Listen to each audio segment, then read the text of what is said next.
I was wondering if I should put a couch in the studio.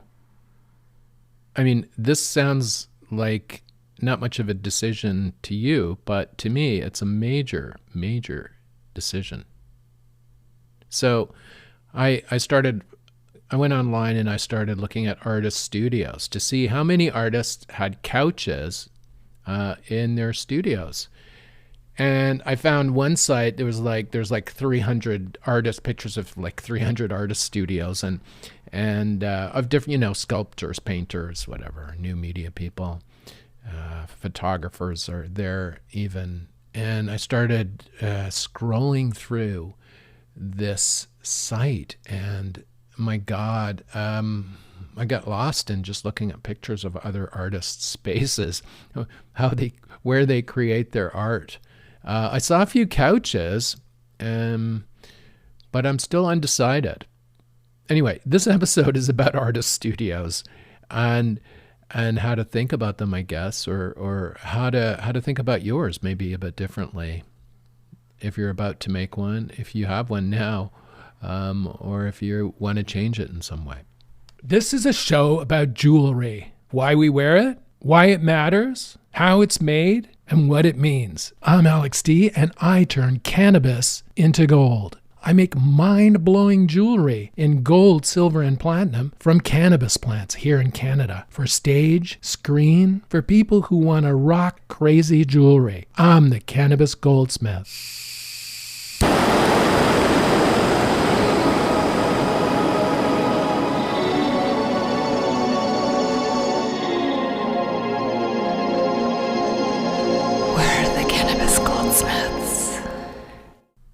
I think sometimes studios are even hidden from the people who've built them. I know my mother, she was a sewer. She did lots of sewing. She was very good at it. And she actually was a milliner as a young woman.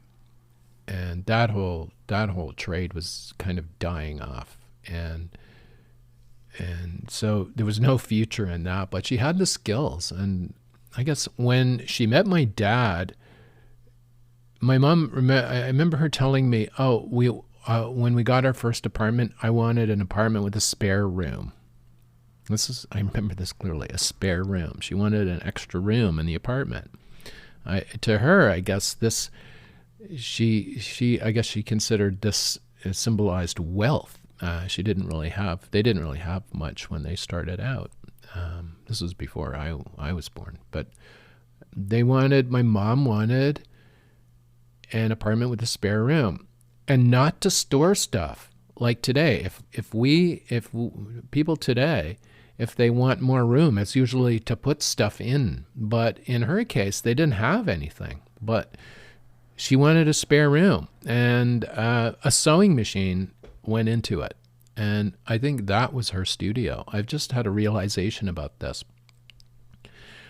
As I grew up, she had a spare room with a sewing machine in it, not much else in it. It was very sparse, very kind of spare, nothing there. If there was stuff that needed storage, it was hidden away. So it wasn't visible at all. It was just like a sewing machine table, maybe a little chest of drawers with wool and different kinds of sewing stuff. So it just occurred to me that this was her studio. I don't think it even occurred to her that it was her studio. But after looking at all these pictures of artist studios, this was her studio. She had built a studio to do her sewing art or whatever, or her sewing craft in this space. And she had carved it out in the household for herself. And I thought, fuck, I never saw that until just now. But a studio is a space you carve out out of your living area, or even outside of it has to be outside of your living area in some way, whether it's in a different room, in a section of the room. Some people who don't have space get a little area that they consider a studio. Sometimes a kitchen table is the studio if there's nothing else to put in it. But in this episode, I'm talking about dedicated studios for making art. And by art, I mean a creative pursuit. It can be photography, could be radio, could be like podcasting, could be sewing, painting, sculpting, jewelry making, whatever, anything, a creative pursuit like that, where you're bringing ideas into reality, can happen in a studio.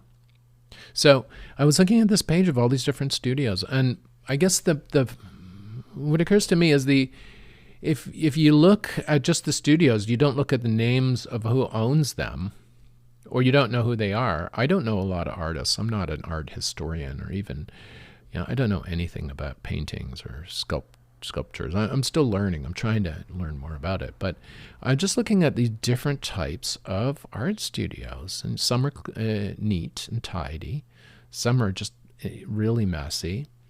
Some are very structured. Like, they might be messy, but it's not disordered. And then others are completely disordered.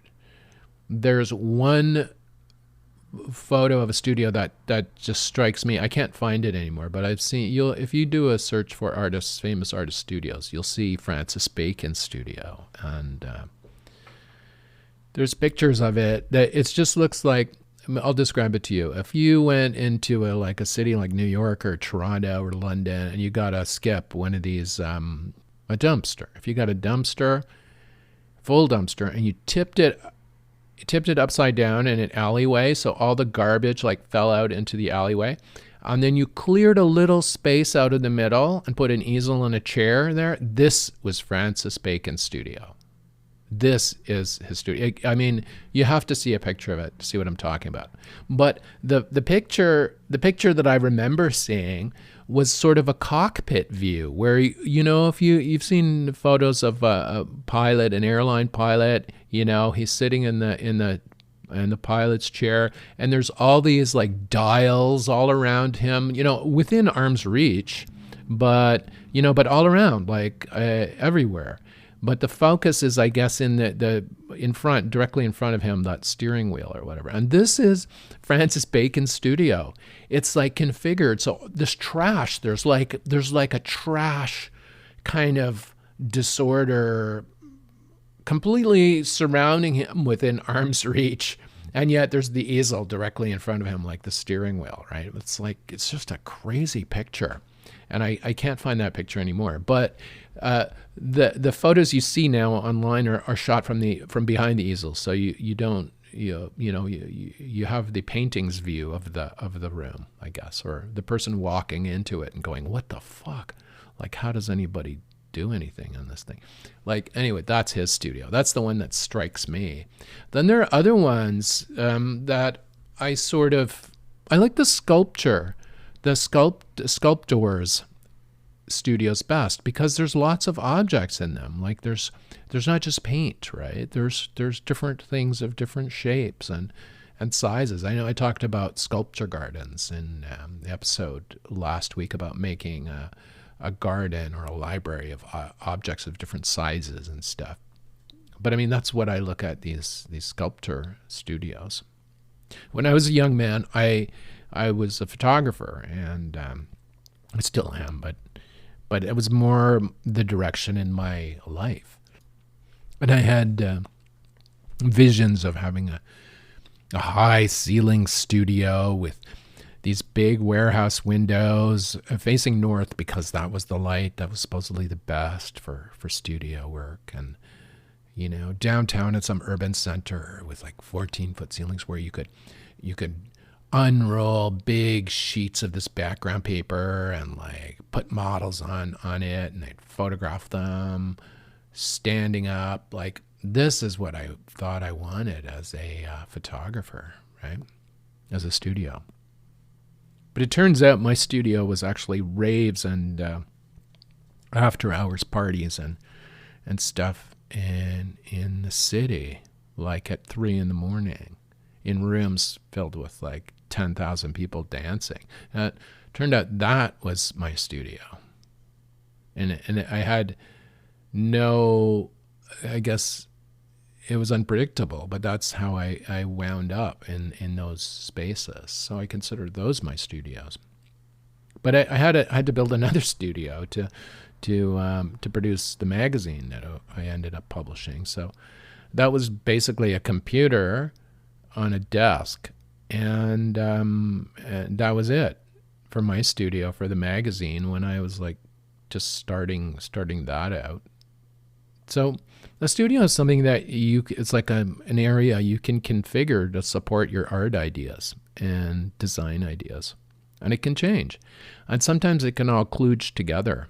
Like I'm looking at some of these famous people's studios. I like it when I see cameras and on tripods and stuff in some of those studios. I don't see them very often, but I'm sure they tuck them away in the closet so they don't appear in these photos, because if they're a painter, they don't want a camera or something there. But I noticed Henry Moore again. I keep coming back to this guy who had the sculpture garden in his studio, the sculpture library. There's one photo I've seen of him. He has a camera, pretty serious 2.25 film camera, and he's taking a picture of one of his sculptures because he wants to see how it looks, I guess, through the lens. Now, Grayson Perry mentioned this once too, about taking photos of your art with your phone and to see how they look from different perspectives. So this is a good idea to do, no matter what you make. But anyway, back to the studio spaces. Like, what do you need really to make whatever you need? My mom needed a corner in a spare room. She didn't even need the spare room. She could have put that that table with her sewing machine somewhere else in the house. But having this room to herself was a place where she could go in and focus on. As soon as she walked into that room and sat down at that sewing machine table, she was in art mode. She was in sewing mode, right? And this is what the studio does. It puts you in a mindset where you're there to do work. So separating it from your living space is important to a lot of artists. Although a lot of artists live in their studios, it's just a weird thing. Artists live in. I lived in my studio space when I was like publishing a magazine, a DJ culture magazine. I wrote a column about that in a local arts magazine here, the Fish Wrapper. I was saying it was like 300 square feet. I had 10,000 records. I had a DJ turntable set up, a computer, and it was and like 4,000 mice. It was a total mice infestation, but I loved it. It was the best place to do work. I was right downtown in the thick of Toronto city center, like a walk from industry, right? A nightclub, a walk from raves that were happening all over the core. It was the ideal place to be, even though it was like a mouse infestation and only 300 square feet or whatever. The work that came out of that, I think, was just fantastic. But I mean, the studio space, it configured to suit, right? Like to suit the work that I did at the time. And yours will too. Yours will, whether you start off with a sewing machine on a table in a corner of a room, and it'll grow out from there, and you might end up with bolts of fabric or something, or like more wool. I don't know anything about knitting. But you see where I'm going with this, is that the space grows around you. A bit like Francis Bacon's trash grew around him as he was working, but maybe not as gross.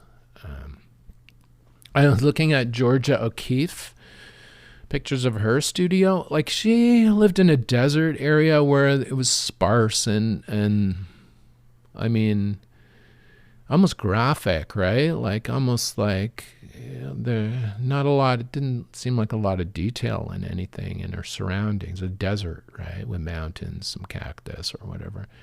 But there was a lot going on, and her paintings reflect that. But this pictures I've seen of her studio, it's very, very much like my mom, kind of ordered, right, and laid out nicely and cleanly. And I guess that's how she did her best thinking and converted it into painting. Now, my space now is I'm doing so much in it. Like, I'm creating 3-dimensional jewelry designs in wax and plastic and clay and whatever materials that I can find. I'm creating designs out of it. I'm known for making jewelry and products in precious metal from the cannabis plant. This is the specialty. So, I've got like molds of cannabis leaves and stuff that I've taken. And in the studio, I actually have 2 cannabis plants growing, which we can do in Canada. It's completely legal. We can grow 4 actually. So right now I have 2 plants that I'm growing to take leaves off of to cast into different designs and stuff for jewelry pieces over the course of the winter. They're very small plants. There's just like, I'm looking for small leaves. So these plants are like 18 inches tall at the most, and I'm just hacking them down and in order to generate the smaller size leaves that I need for the designs. But so I have plants growing. I have a DJ set up. I have different tables at different heights. I've got a big, what I call a wet table. It's covered with like a shower curtain, basically taped down onto it. And I have all kinds of resins and goopy shit, stuff like glues and in case it spills, it goes onto the shower curtain, and eventually I can just roll it all up and chuck it out.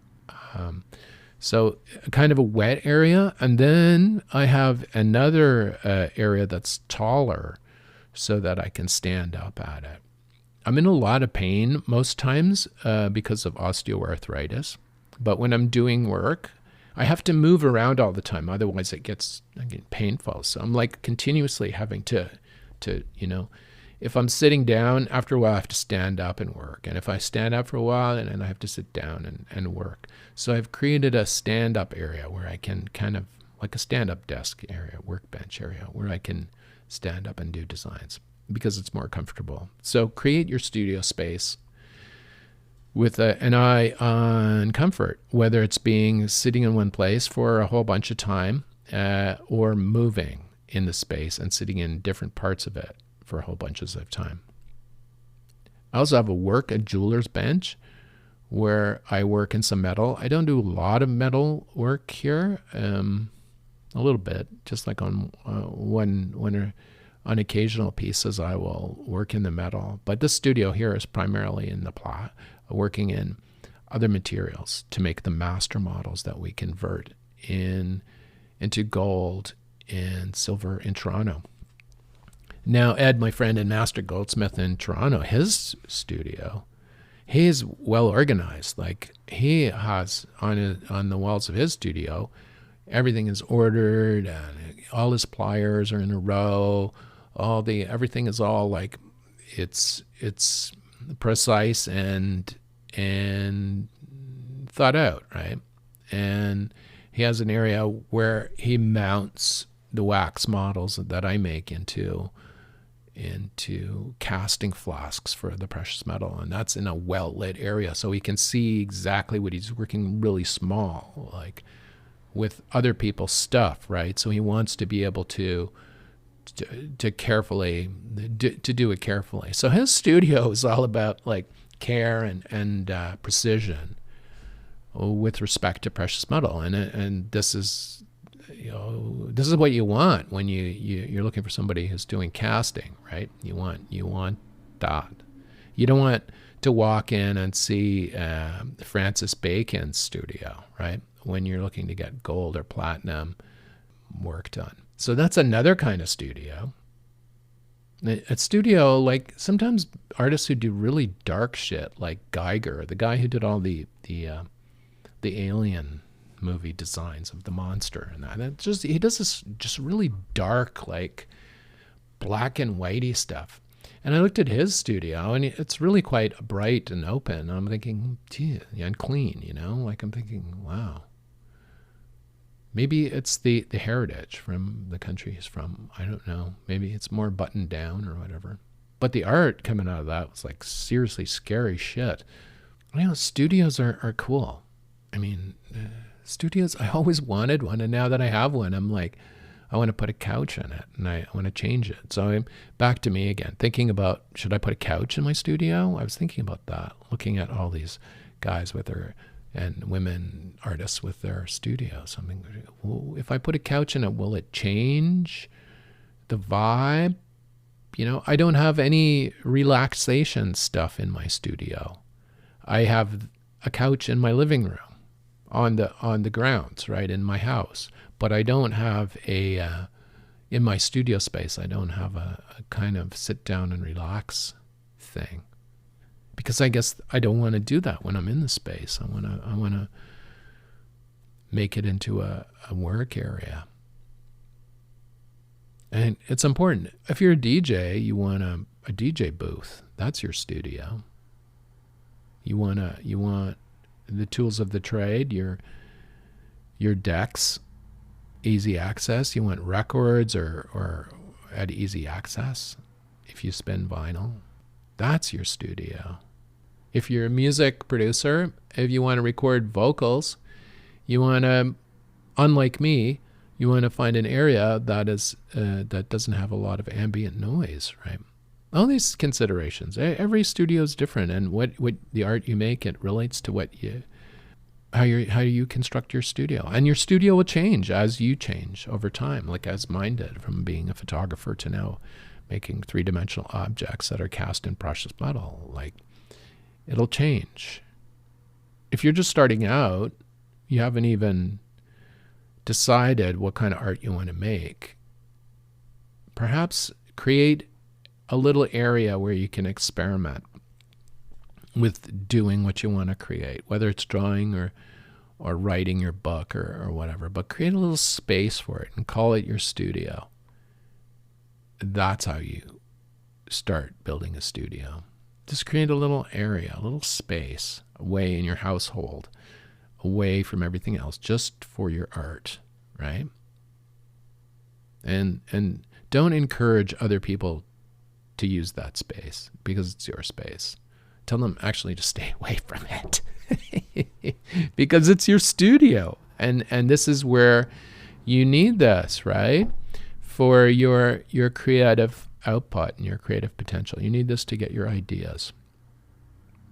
Like last week I talked about the hack, about hacking your visual field, right? To just get ideas. So when the ideas come out, this is where you'll be able to sit down at your little card table or in your apartment or whatever, your studio. This will be your first studio. Now, you have to respect your studio too. So take a photo of it, because when you're famous years from now, you'll be able to put it on one of these sites and say, this was her first studio, was this card table in this condo in Toronto. Or this was her first studio. It was a little cardboard box that she opened up and where the knitting supplies were, right? But call it a studio first off. Take a photo of it and then start doing your creative shit in it. And that's from me to you. Now, my studio is perpetually changing. Like, I have a DJ booth set up in my studio, and that's because I often listen to music when I'm working, but sometimes I don't at all. Sometimes I won't even turn the damn stereo on because I'm so focused on the designs.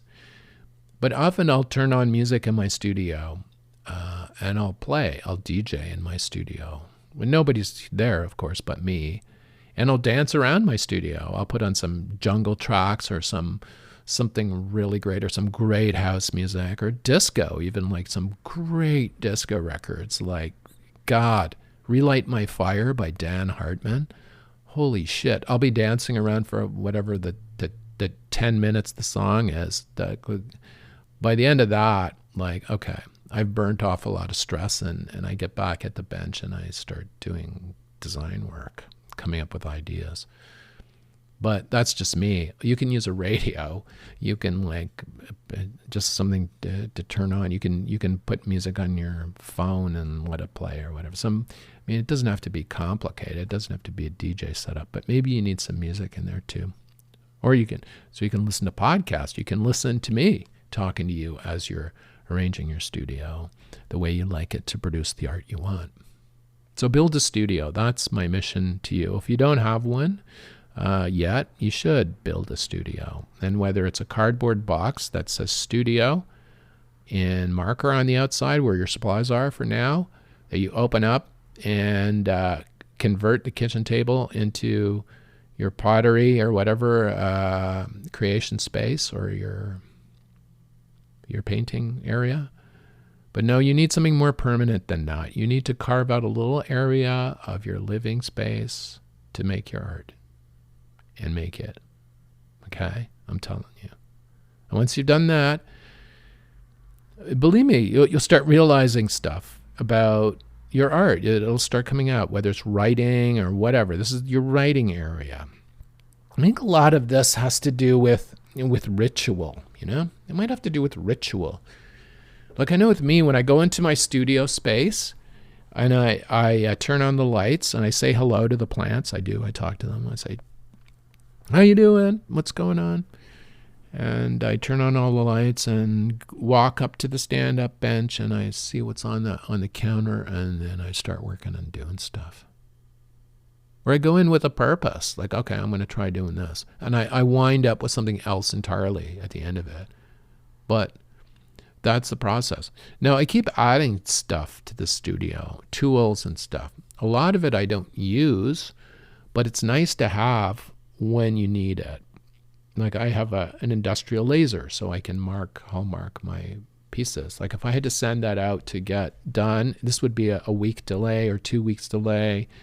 And I could easily send it out to get it done somewhere, but no, I'd rather do it on site here. It's I can also use this tool for design, which I'm using more than hallmarking it. I'm using it for design now of pieces, of cutting through materials, aluminum and stuff to make master models of pieces just for tests and stuff. So I have that. I don't need that, but I have it. It's handy. In my case, I have an area set aside for photography. So I have a dry area. I mean, nothing, dust is the problem. Like I try and make it as dust-free as possible to photograph our products. It's a little miniature photo studio within our larger design studio. So the piece moves from the design design stand-up bench to the wet bench, and then maybe it goes off for casting and comes back and is photographed in this little studio space. Or sometimes I'll just photograph, objects to get ideas of what they look like before I start designing pieces in plastic or wax or whatever to make in precious metal.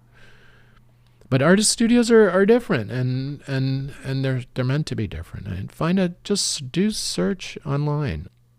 The thing about them is they're interesting. I mean, the most interesting ones are not the ones that are curated or the ones that are set up for the photograph. You can see some of those there that are just pretended to. They're just like not authentic. It's like, no, they had somebody come in and clean it up just for the photograph. No, look for the ones that are just like, you'll see them, they just speak to you.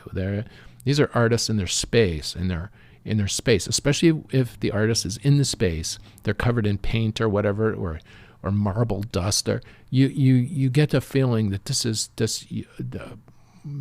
this wasn't staged. This is how they worked, right? So look for those. But eventually your studios are going to look like that. All your studios are going to look like that. But for now, if you don't have one, build one. Take it out of the cardboard box and get it on a little area in your living space. Start there. If you have money, if you have a lot of resources, maybe you can build something, but you don't need to. Just start off incrementally and build a studio that you can use to produce the best work you can.